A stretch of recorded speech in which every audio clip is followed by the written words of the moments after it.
Bénédicte Blaise, bonjour. Bonjour. C'est le moment, en cette fin d'année, de faire un état des lieux des polices d'assurance lorsqu'on est père de famille ou en entreprise. Il y a des tas de choses qui évoluent en famille, non? En fin d'année, plus particulièrement en assurance vie, je pense que c'est très important de faire un bilan par rapport à la fiscalité, à la déduction fiscale. Ou sinon, un bilan peut se faire à tout moment en fonction des étapes de la vie. En sortant des études, on acquiert son auto, puis on s'installe, puis on se marie, on achète une maison, on a des enfants. Et à chaque stade et étape de la vie, les besoins changent. Les produits en assurance peuvent répondre à ces nouveaux besoins ou à ces changements de profil. Donc vous nous encouragez aujourd'hui à revoir toutes les polices qui nous couvrent et de voir si on n'est pas surassuré, sous-assuré. Aussi, d'autres polices ne devraient pas apparaître dans notre vie alors que certaines existantes n'ont peut-être plus d'utilité. Oui, tout à fait. En fonction du profil de chacun, certains produits sont plus à recommander que d'autres. Prenons un exemple assez simple. Si on a fait l'acquisition d'un tableau coup de cœur quand on avait 20, 25 ans, 30 ans, qu'on en a aujourd'hui 60, 65, ce tableau a peut-être pris beaucoup de valeur et qu'il est exposé dans le salon. Il mérite peut-être qu'on s'y attache, ne fût-ce qu'en termes d'assurance. C'est ça que vous nous dites?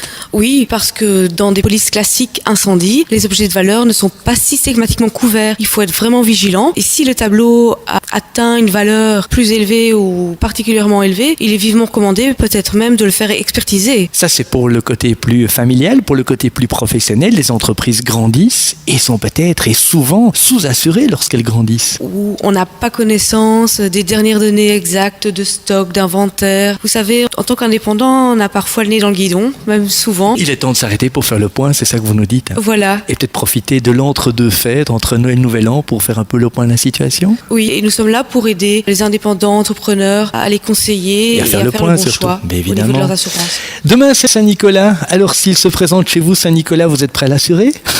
Oh, oui. Là, c'est une police assez spéciale quand même, non? On pourrait penser une individuel accident, par exemple. Effectivement, le couvrir en cas de chute ou... Allez Saint-Nicolas, il n'est pas trop tard. C'est cette nuit que vous allez travailler, donc vous savez que Navo est là. On rappelait votre site internet, c'est le www.naveu.be. navo.be. Trêve de plaisanterie, on sait bien que Saint-Nicolas est un super-héros qui n'a pas besoin d'être assuré. On vous souhaite un bon week-end, cher Bénédicte. On vous souhaite surtout une belle fin d'année en famille, au sein de votre entreprise et partout ailleurs en Belgique. À bientôt. Au revoir. Merci beaucoup, à vous aussi, de belles fêtes de fin d'année. À bientôt.